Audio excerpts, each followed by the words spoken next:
there's about 40 people, 4, 6, 8, 10, 12, 13, 14, 15, 20, 30, and about 10 young people. Okay. So we're going to start up again, and we switched. I know we advertised that we were going to do the cosmological crisis, which was going to deal with the age of the universe. And I was going to deal with the Big Bang and things like that. But I think, given the mix of the audience here, dealing with dinos. So, which of these animals has been on the earth the longest? Anybody want to venture? Which of these? Yes, sir. That's good. You're right, actually. You're right. But it's the fish, the birds, and the dolphins that have been, because they were created on day 5, but the land creatures were created on day 6. So they were there a day earlier.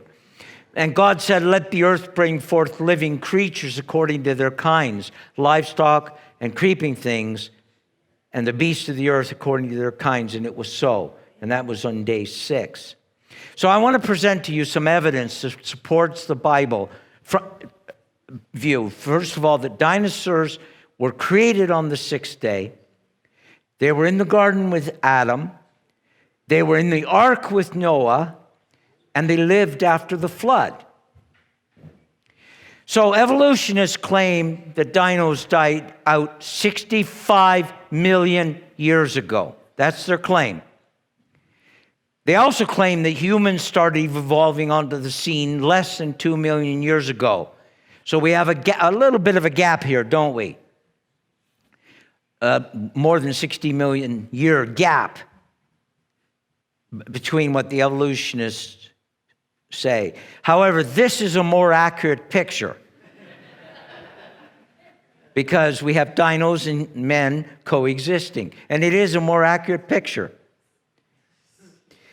So what we know about dinosaurs, we derive it from 3 sources. We can derive it from the fossil record, we can derive it from the Bible, and we can derive it from extra-biblical historical things, of which we will look at. But the first thing we see is that men and dinosaurs lived together in the Garden of Eden, because we read in the scriptures that after God had formed these animals, he brought them to Adam to see what he would name them. So the animals, like the Tyrannosaurus Rex, were created on the 6th day, and they were brought to Adam so that he could name them. So they were there with Adam. Is this a true picture? Is this a true picture? Is it accurate? What's inaccurate about it? Sorry, yes?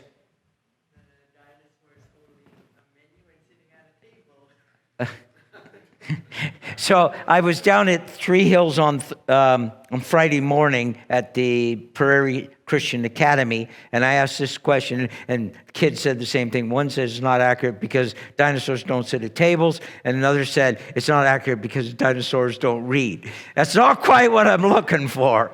Yes, sir? That's exactly it.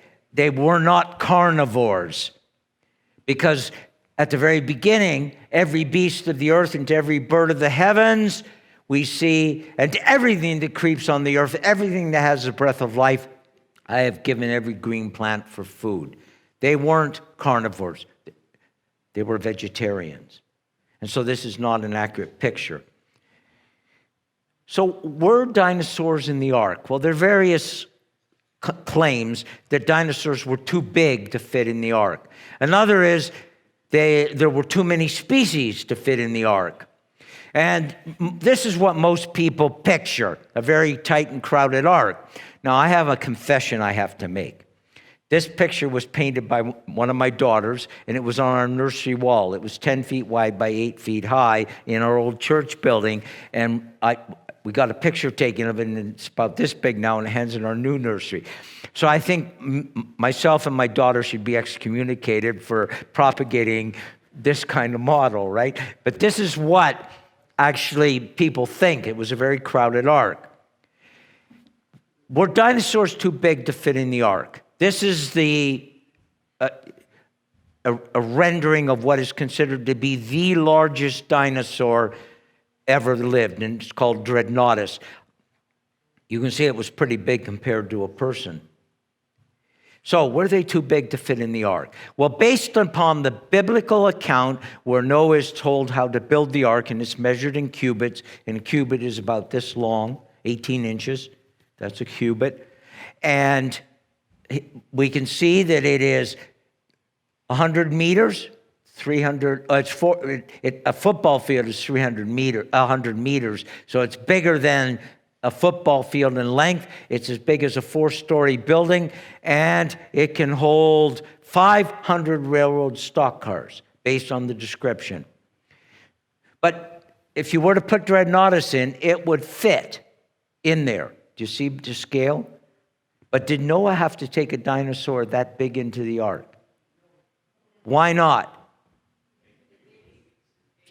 He probably took young ones. Why? Yeah? Well, yes, they definitely required less food. They produced less poop, too, that he would have had to shovel out. That's right, but there's another reason. Yes? That's right. They would have lived longer, because, yes, sir. I can't hear you. Yes, they take up less room. That's a very good one. The reason, yes. To reproduce, that's right. This old crudgy thing versus a young one. So Noah probably took young ones in, small ones. Didn't have to feed them as much. Didn't have to clean up after them as much. And wanted ones that were going to be fertile. What about this? Twice the size of an African elephant. Would he fit in the ark? To scale, no problem fitting him in the ark, is there? You can hardly see him. And it demonstrates the accuracy of the Bible. The ark is a big ship. Were there too many species to fit in the ark? Now, there's a runaway. Every time a new fossil is found, it's a new species. You see, they even call them Hogwartsia from Harry Potter. And so they get carried away with this. But Horner suggests that 1/3 of all named dinosaur species may never have existed, but are merely different stages in the growth of other known dinosaurs. The Bible tells us that 2 of each kind was brought to Noah, or came to Noah, and the kinds were what Noah took in the ark. And yet, if you see most illustrations of the ark, you'll see, well, there's zebras there, there's horses there, but there weren't. There was 2 of the kind of this interbreeding kind, or 2 of this kind. This is the canine kind, out of which dogs came, but foxes, wolves, and various things. Only 2 were in the ark, not 2 of every species. And now it is believed that not the 700 species of dinosaur, but there were roughly 55 kinds of dinosaurs that had to be taken into the ark.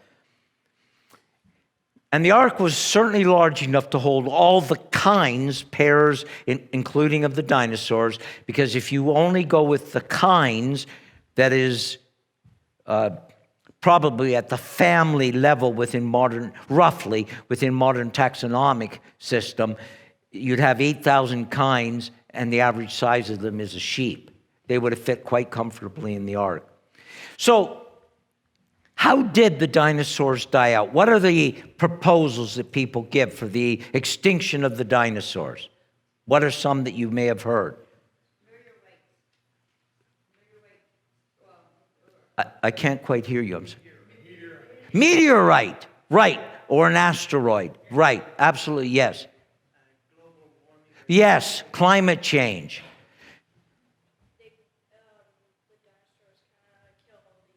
Okay, yeah, they became vicious to each other. That's a possibility.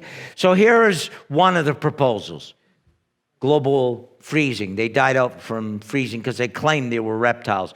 Actually, they probably weren't reptiles, but they think that anyway, I won't go into that right now. So the climate change. Volcanoes poisoning them, and meteorites or asteroids.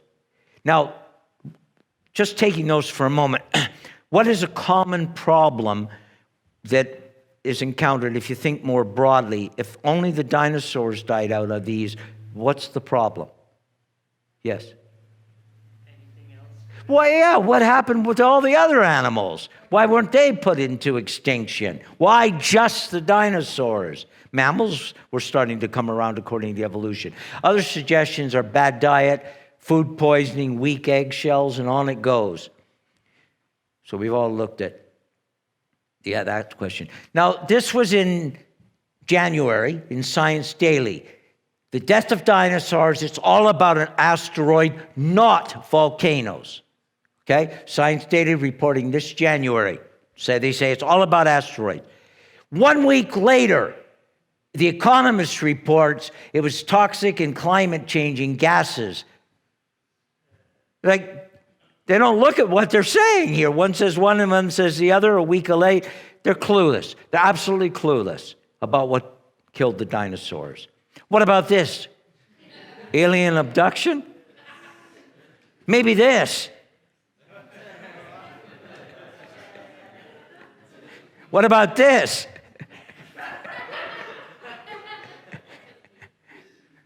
Well, what about this? You think this is how they died out?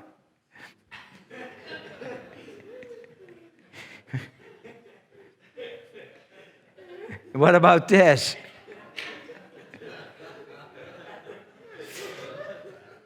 So when did the dinosaurs die out? So in Genesis 1:31, God tells us that the world was perfect. It was all very good.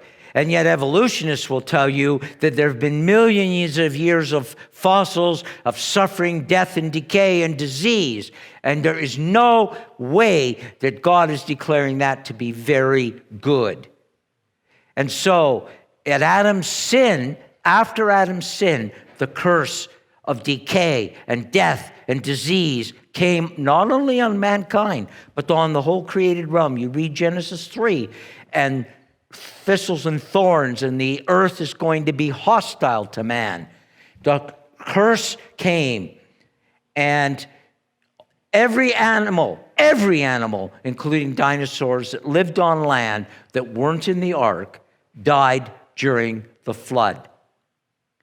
And the biblical flood is the better explanations, and evolutionists just dismiss it. It never even comes into their considering, because the moment they would accept that the Genesis flood is real and it killed all the animals, then the fossil record doesn't support evolution. And if we don't have evolution, then we have a God who's a creator, and we are morally accountable to him. The whole reason that men accept evolution is because they don't want to be accountable to God as their creator. That's what it comes down to. Is there any evidence then that the flood killed the dinosaurs who were not in the ark? So we find bones. I was down in Drumheller last year, and I saw lots of bones. We see the same thing. We can observe the bone evidence. It's an interpretation. The evolutionists put 65 million years on the bone, and we put 4,400 years on the bone. So I've already given in the previous presentation, the soft tissue, so I won't repeat that, but there's evidence that it wasn't millions of years ago. So we've looked at that. Here's another piece of evidence. In 2012, Western Pacific Geophysics meeting, carbon-14 results from 8 dinosaur bone samples were presented at the conference. And the dates range from 22,000 to 39,000 years, less than the 60,000.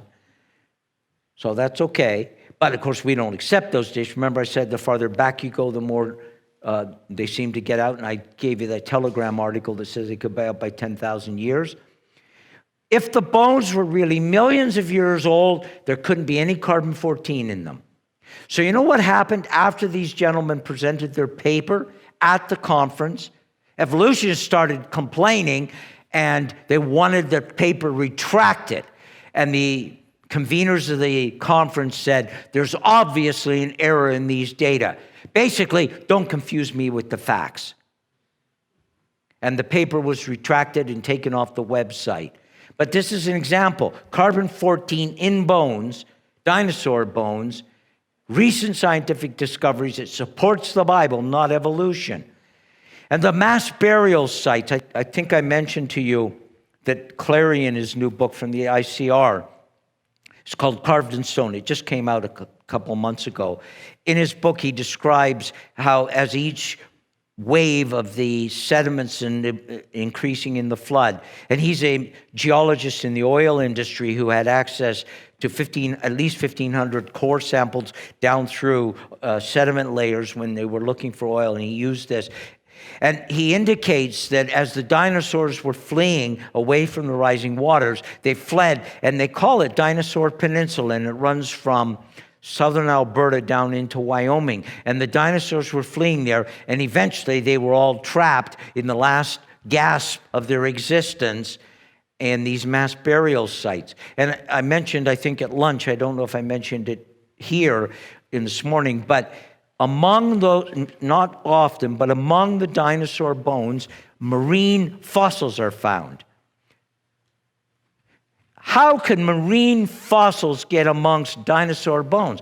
Only the flood can explain it, because as the waves are coming in, currents are coming in, some additional marine animals are there. When they dump their sediment load and kill the dinosaurs, they drop some marine fossils. Only the flood can explain that. So the land-based dinos died out during the flood. However, dinos lived after the flood. Do you see in here some images? Hard to see. On the left, it looks like an outline of a person. In the middle, well, let's enhance it a little bit. What do you see? Looks like a brontosaurus or something. Well, evolutionists say, no, it can't be. It's a dirt smudge or a rust smudge or something. Okay, maybe not. Maybe it's not a dino. But we start to have some other things. From 1000 AD, these carvings certainly look a bit like a dino, don't they? From 3rd century before Christ, looks like dinos on the wine vessel there. Well, maybe that's not too convincing, but this one just blows my mind. 2,000 years before Christ, this jade carving was made. Take a look at this. The beak, the horn, and the shield. And even down to the 5 toes. How could anybody have invented this if they hadn't seen it? It's clear that this is a dino, that this was being carved. Now here's an interesting one. The seal, it's about the size of a spool of thread. And they carved around them, and they would roll it out onto clay with their seal. And this is from about 600 years, 500 years before Christ. And notice these animals have the long necks, and they appear to be this rendering of this particular dinosaur. I can't even dare to pronounce its name. Well, 2,000 years later, in a completely different part of the world, there's a carving of animals that look very similar. And if you align these two carvings, you notice the animals have this clubby tail, and they have the intertwined necks. 2,000 years apart, 2 different parts of the world, somebody has seen a creature that was doing this. How would they even know about these intertwined necks? What do you think they're doing with these intertwined necks? Yeah. Mating? So, any of you have a cat? Does a cat ever come up and rub against you? And what's a cat doing there? It's showing a bit of affection. Well, it's interesting. We have another interesting example. Giraffes affectionately rub their necks together. This is a sign of greeting among giraffes. And it's conceivable that that was what these dinos were doing. And these carvings indicate this similarity. Some people might say, well, they're fighting, but they're not. They're actually greeting one another if they're doing the same behavior as giraffes. Now, Herodotus, a Greek historian, describes these, I think what we would call pterodactyls. But the one Marco Polo is really fascinating. He left Europe in the 13th century. He went through what today would be like Turkestan and not probably higher up than Afghanistan, Turkestan and Kazakhstan, and he worked his way across over to China. He describes the Han Empire. He describes mountains and vegetation.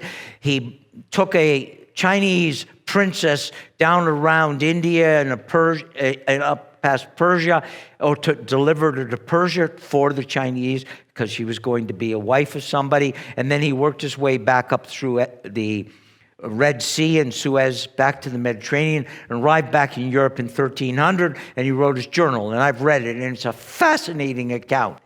In it, he describes a creature who's got 3 claws and these large eyes as big as a 4-penny loaf. And what he describes is a Tyrannosaurus Rex. And Leonardo da Vinci, some of you may have heard of him. He painted the Mona Lisa. He drew pictures of helicopters. Didn't have the mechanism to build them, but he had all kinds of interesting ideas. An engineer, an artist. He designed war machines and so on. These sketches were done in a zoo of cats and various creatures, and in amongst them is this in his sketches. Now, historians say all the others were accurate, but this can't be accurate because dinos didn't exist at that time. That's their claim. Anybody know the origin of the word dinosaur? It's made up of 2 parts. Dunamis and saura. Now, dunamis comes into English like in dynamo, dynamite, dynamic, that kind of thing. And saur means a lizard. So a powerful lizard. And this word appears in English about 1840 for the first time. What word was used before dinosaur? Dragon. And we have it, for example, in the ESV and the King James in Ezekiel 29:3. The use of the word dragon. And after Adam's sin, God cursed the created order, and some of the dinosaur kinds appear to have become carnivorous because we actually see in the fossil record dinosaurs have eaten other dinosaurs. And they may have become hostile to one another. So fossilized stomach contents and teeth marks.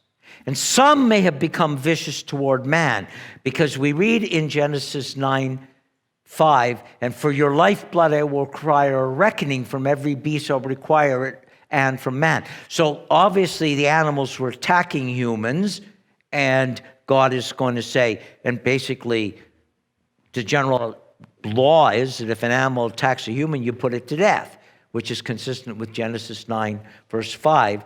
And these animals became hostile, not all animals, but they became hostile. By the way, there's also in Genesis 9 the provision of putting the fear of men into the animals to protect them from the abuses of humans. So where did these dragon legends come from? From human interaction with dinosaurs. So in the 3rd century after Christ, a gentleman from Cappadocia named George, became St. George, with Cappadocia's Turkey. He was a soldier in the Roman army, and he had Christian parents, according to the legend. And he was passing through Libya in Africa with the Roman soldiers. And there was a dragon envenoming that country and lived in a nearby pond. And they were feeding this dragon 2 sheep per day, but they began to sacrifice humans to it, and the lot fell on the king's daughter, and of course, George rescued the maiden. I don't know if it was romance, but he rescued the maiden and saved her life by killing the dragon. Now, how real is this? We don't know, but the legends often have some root in history. But this is a fascinating one. And again, I've read Beowulf, and it's well worth reading, but Beowulf fights Grendel the dragon and other dragons. And look at this is one rendering that you think, well, a Viking fighting a dragon. That was an illustration from one of the editions of Beowulf. But look at this one from the descriptions in Beowulf and illustrating it in an edition of Beowulf. What does that look like? A T-Rex, based on the descriptions in Beowulf, and the hunter looks much more realistic than the Viking with the horns and everything. And this is not influenced necessarily by Christian thinking, but based on the description in the account in Beowulf, the artist rendered it as a T-Rex. We have a book out there, which actually done by a fellow in Alberta, and quite an interesting showing all over the world. There are connections between dragons and dinosaurs. I don't have any of the books, this book left. They've all sold out, but I do have the video, the one on the left. We also carry that one there. I don't have any of them with me. And there's all kinds of stuff available on creation.com. Are there any biblical references to dinosaurs? In Job chapter 40, God challenging Job and his friends who've been a bunch of whiners. He's challenging him, and Job says, Job, where were you when I laid the foundations of the earth? And he says, look at various things that God does. And God says, behold, Behemoth, a tail like a cedar. His bones are tubes of bronze, his limbs like bars of iron. Sadly, the NIV 1984 edition, I haven't checked the latest one, but the 1984 edition at this point puts a little footnote in, and it says an elephant or a hippopotamus. We don't use NIV anymore. We use the English Standard Version in our congregation. But behold, Behemoth, a tail like a cedar. Does that make sense for an elephant? Does it make sense for a hippopotamus? Behold, Behemoth, a tail like a cedar. That makes more sense, doesn't it? God is saying, look at the biggest creature on earth and tell me, Job, that I'm not the creator. That's what he's doing. And so he's telling Job to look at these things. This dinosaur was still extant when Job was written about 2000 BC. And the Bible teaches that all the land-based animals were in the ark with Noah, and they came out after the flood. And they lived for some time, and they interacted with humans. And then we have in Job 41, Leviathan. And again, there's a little footnote there that says an alligator or a crocodile. But you read the description, it's not an alligator or a crocodile. It's probably something like this. Huge creature. And so, dinos survived the flood, and they were around with humans. So why don't we see any dinosaurs today? What do you think? Well, one is they may have died out during the Ice Age, which immediately followed the flood, because other creatures did. Saber-toothed cats, woolly mammoths, mastodons, and so on. They died out during the Ice Age, and we know that humans interacted with them because we find up in Siberia and up in Alaska and places where we find the remains of the woolly mammoths. Sometimes there are Indian arrowheads in them. And the same thing with the remains of saber-toothed cats. We find human interaction with them. Another possibility is the climates are quite different, became quite different, and dinosaurs appeared, particularly if you read the description in Job, they ate a lot of vegetation, and maybe there just isn't enough food for them, or they were hunted by humans. This is from Mexico, and it's trapping mammoths in a trap. Well, maybe dinosaurs were trapped as well. And they were hunted by humans into extinction. Now, some people say, well, how come we don't have more skeletons of them and we have this evidence? Well, you look at this thing called the dodo bird. It went extinct in 1681. If you saw this rendering of it and you heard the description of it, you say, somebody's misspoke smoking cheap drugs, because this is, no such creature exists. It looks pretty weird, doesn't it? And yet we have, historically, there are 12 skeletons of dodo birds available in the world. Only 12. One of them sold in 2016 for $400,000. Now, this is in 1681. Explorers were already starting to collect things, make museum exhibits, and that kind of stuff. You go back into the Middle Ages, was anybody interested in collecting bones and putting them in museums? No, they fed the bones to their dogs. They used the skins for their armor and so on. A dinosaur skin might have been a great piece of armor, or a shield to put on your shield. So it's not surprising that we don't have dinosaur fossils in museums other than the ones we dig up now, because people weren't interested in those times of collecting them. We only have 12 dodo birds from 1681. So it's not surprising that we don't find them. So we can trust the Bible. Dinos were created on the sixth day. They were brought in by their kinds into the ark. Most of them were killed off in the flood, except those that were in the ark. And the fossils are evidence of that. And they lived after the flood. And the human encounters between dinos and humans is the source of the dragon legends. And then the ones that lived into the Middle Ages or lived throughout the world eventually died out during the Ice Age, or they were hunted to extinction. Not millions of years of evolution.